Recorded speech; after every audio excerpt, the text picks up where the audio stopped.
you get to pick one Italian wine to bring to that table. What bottle would it be? Many of them would have heard of. Probably not many have tasted it. Today, we are tasting one big... Hang on. Did I just get beeps? I said... I got beep. Hang on. Whoa. Stop the music. I'm saying rooster, to be very, very clear. We are headed to Italy! With over 500 native grapes and 500 different designations. It's a vast wine region and one that our livers couldn't do today if we were to drink all of them. But we have picked a few of a Master Sommelier's underrated regions out of those 500. Carlos Santos, hello. Buongiorno! Oh, buongiorno! Mi chiamo Angus. Oh, very good. Oh, buono, molto buono. Alto and forte.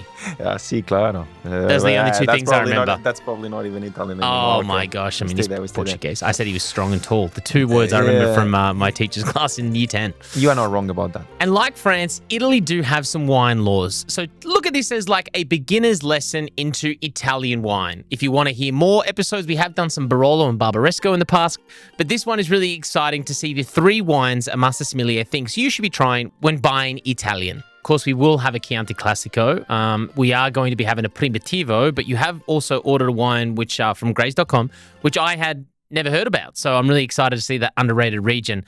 And we are extremely excited to announce a new partnership for the podcast. We work with Grace.com. That's where we get our wine. But now our exclusive glassware of choice is Riedel. How good. We are so excited. We went to a Maximilian Riedel event only a couple of weeks ago, met with Mark, and over a beautiful lunch at Gimlet in Melbourne, we cemented the deal.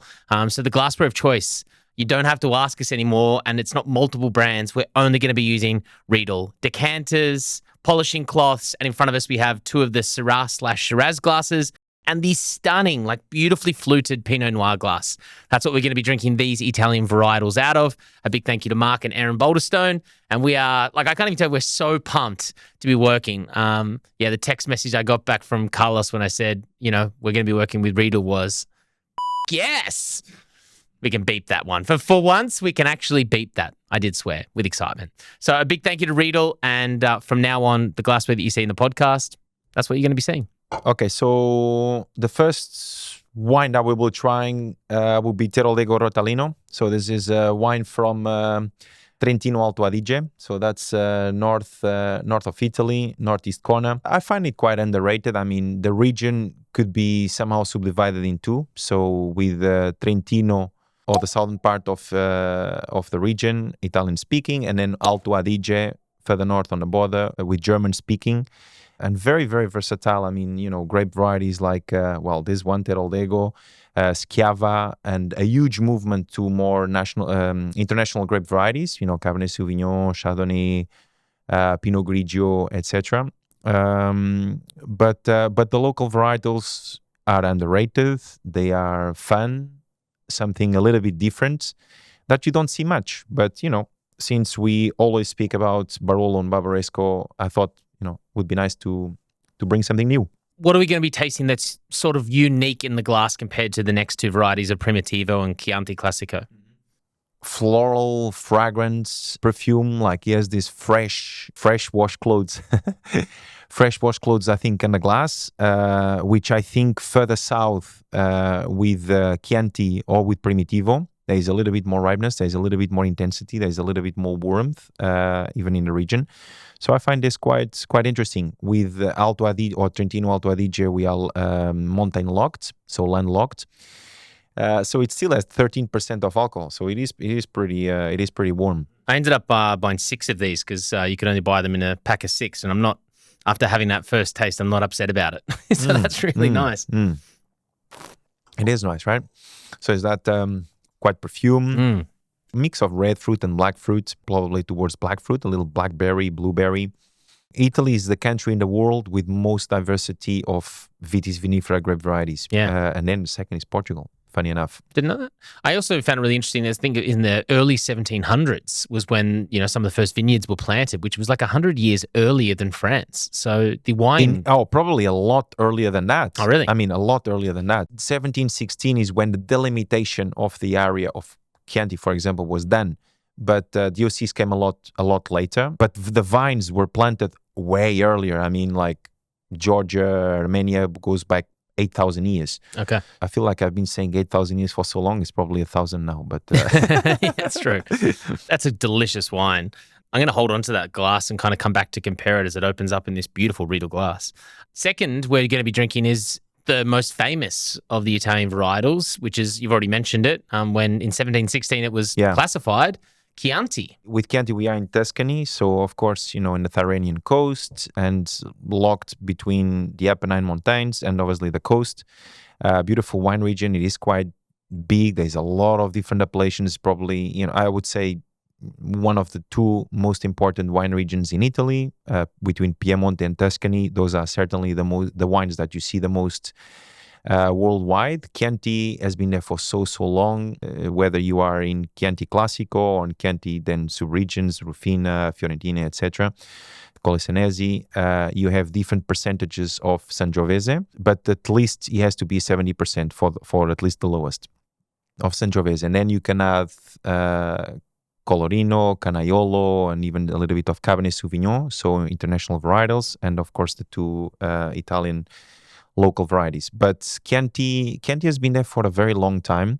There's a lot of really good producer. There's some less, I wouldn't say less good producer, but it's always three quite classifications, a premium. Right? There's a lot of classifications for Chianti. But like three, like what I'm talking about, like Chianti Classico. Yeah. And then there's Reserva. Chianti Classico is a DOCG, is the limitation. It's typically around the village and is the Classico area. So it's what typically some would consider the best. And then you have different villages or different communes. So Colli Senesi, Colli Fiorentini, Colli... I don't actually remember all of them. Within those, there are also the aging requirements. So Reserva, Grand Reserva, those are aging requirements, okay? Those are insane wines. Some better than others, of course.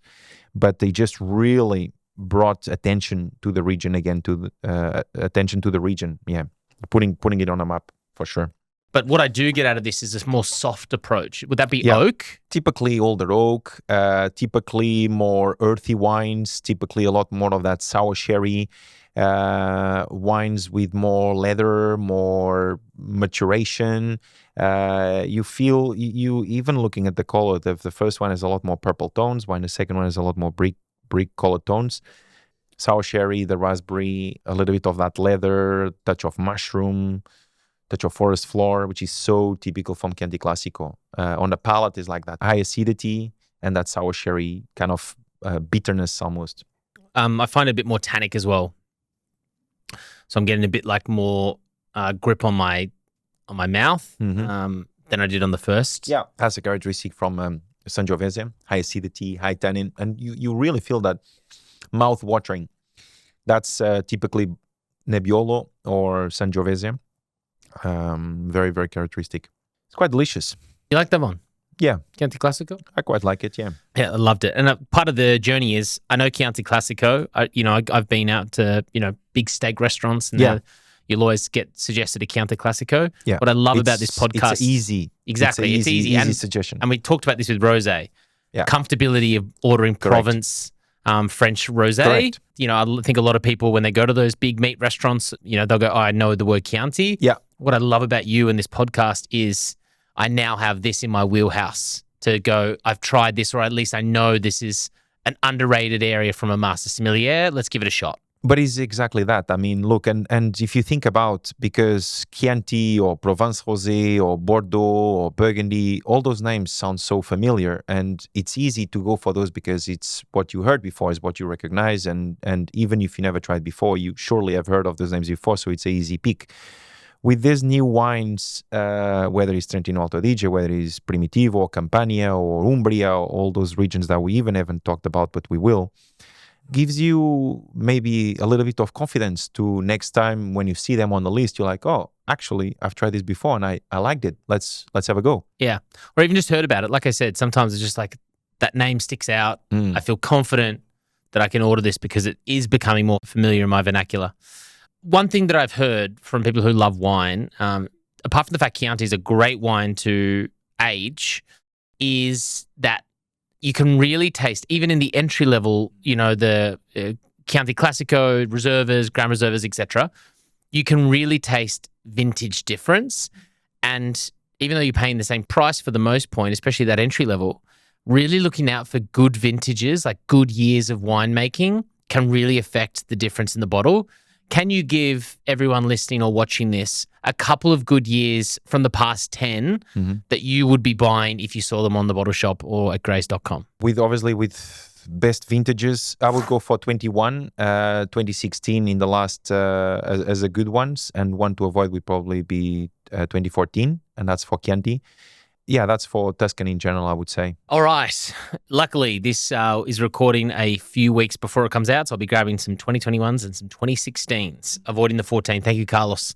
The third wine that we have in front of us, another region from Italy that we wanted to focus on, or you wanted to focus on. Why? No, because I think it's another interesting varietal. I mean, we have a lot of US followers, right? And I thought I would pick a Primitivo, which is what in the US would call Zinfandel. So, which is obviously very popular there in California, especially Napa Valley, etc., with great producers, great amazing stuff, making great wines out of this grape variety. Here we are in Puglia, so the bottom hill the of heel of the boot, the hill of the boot in the Italian map, a region that was once stripped of vineyards because of the huge production that they couldn't sell wines. And it was the same with Spain, with La Mancha, for example, where there was so much production of wine that everything ended up being distilled and vineyards being ripped off. So with this region now, there's a huge movement, of course, to quality, to finer wines. And I think that's what we see with this wine. So a Primitivo Salento, that's the appellation you see for Puglia in this case. I just want to let everyone know, this is singing in the glass on the nose. Yeah. That is gorgeous. On the nose, really, it smells sweet. It smells like dates and raisins, right? It's interesting because Zinfandel, or sorry, I should say Primitivo. Primitivo in this case is the variety itself. For most times, it grows unevenly. So some grapes will be much bigger. Some grapes will be smaller, some grapes will be unripened, some grapes will be fully ripened. So that's really gives a wine that is very, very unique, I think, because imagine you having a sour grape in a bunch and a fully ripened grape where there is almost resinated, and that mix gives something very authentic. And I think that's this wine. But here I feel like you feel ripeness. You sense the heat. You sense the warmth of the region. It's a flat land. Puglia is probably one of the flattest lands in Italy. A lot of exposure, a lot of warmth. If I smell this without knowing, in a blind tasting, I would be tempted to say Amarone della Val, because of that sweetness. Or, the ripeness. Without tasting, I would probably go for Veneto or somewhere like this. Carlos, I beat you to the tasting. This might be the best $30 bottle of wine that I've had in the last 6 months. 15% of alcohol. I was going to say, the only thing is, there's a massive burn on the mouth. I would love to have this with a chocolate tart. Talk dirty to me. Give it to me. Chocolate tart, what are you or wearing? A chocolate souffle, or unbuttoned shirt, like a coffee and a cigar. Tom Ford cologne on. Yeah. God, Carlos, what are you doing to all these people out there? This is a fantastic wine. The only thing is, it does feel unbalanced by the alcohol. But I'm going to presume, because this is obviously the entry level of wine, we're paying $30 in Australia. That's import taxes. Alcohol tax just went up in Australia, I think, or is about to go up even further, which is ridiculous. So this is entry-level wine from Italy, and that is fire. I'm going to be looking at, or texting you and asking for, give me some more expensive, give me some Primitivo. more tiers of Primitivo, because if they can get the balance right on this, yeah, I can't wait to try Primitivo. Primitivo. Alcohol is warming, yes, but there's a lot of tannin as well to it, and there's a lot of bitterness, which brings a little bit of freshness. That mocha, a little chocolate. It does have that. That's perfect. Yeah. You know, mocha, chocolate, like a coffee sort of. Yeah, I literally have mocha coffee. I'm a child. That's my coffee order is a mocha. And this is like, maybe that's why it feels like home. This is absolutely delicious in my, palate and tasting. I had no idea. I've been sleeping on Primitivo. God, that's good. So there we go. 3 different wine regions out of more than 500 in Italy. What do you think we missed? You can comment on Spotify. If you're watching this on YouTube, please leave a comment. I think Apple doesn't have that opportunity, but please head to our Instagram and let us know what you want us to try. Or if you've had a great Italian bottle, let us know what it is. We're always replying to every single comment we get through the channel. So please tell us your Italian faves. Before we go, though, a big question for you, Master Sommelier Carlos Santos. The ultimate dinner is put in front of you. A bunch of Master Somms, a bunch of wine royalty, a bunch of your best friends and family. You get to pick one Italian wine to bring to that table. What bottle would it be? Well, very interesting. You could go for big Piemonte wines. You could go for, big Barolos, Barbarescos. You could go for big Super Tuscans. But if I'm bringing a bottle of wine to all these people and that they probably, I think many of them would have heard of, probably not many have tasted it. I would try to have the wine, decant it maybe in advance so no one sees and make them taste. But I would go for probably a Sagrantino de Montefalco. So that's a wine that we have not, or region that we have talked about, Umbria. And the Sagrantino de Montefalco by Arnaldo Caprai. I remember working at Dina by Hessen in London, and there was a cuvée, the 25th anniversary. And my goodness, every single bottle was delicious. And you can't really pinpoint it. So it would be a challenge for these people, but delicious challenge. So I think that would be it. Yeah, it's not overly expensive, but it's damn good. How much is it a bottle? Probably would be around, say in Australian dollars, probably $200, $250, Okay. $300. Yeah, and when you say overly expensive, in restaurants. Oh, probably. in a restaurant, it's a bit more. Hang on, how much is it retail? Don't know, $100. Oh wow. Yeah. Oh, that's very considerate. Yeah, $100, $120. Yeah. Okay. We're going to put a link below. You'll see the name of that wine below, so you can go get yourself a bottle as well. In the meantime, a huge thank you to you for listening or watching to this. If you're not subscribed, we do this every single fortnight. We've got I think over 100 episodes behind us now, so go back and listen, especially our first season. A lot of people are joining us right now. The first season of the podcast, the first 50 episodes was a Master Sommelier, Carlos Santos, tasting $30 wines. As you tried to find the best bottle of wine under $30, and a lot of people still comment on that, saying it's something they listen to and are still buying those wines. We still get tagged in, a lot of the Hot Madrak, the winner of the season. Even the other day, just an SC Pinel Tempranillo, we got tagged in. So it's quite nice. I tried it recently, and I think it got better. Oh, there you go. Yeah. So a lot of wines to go back. Consider giving us a follow. In the meantime, so much love to Riedel for providing us not only a bunch of glassware for future episodes, but coming onto the podcast and believing in Gott Somm. Until the next episode, let's see how good it goes, huh? Saúde. Saúde.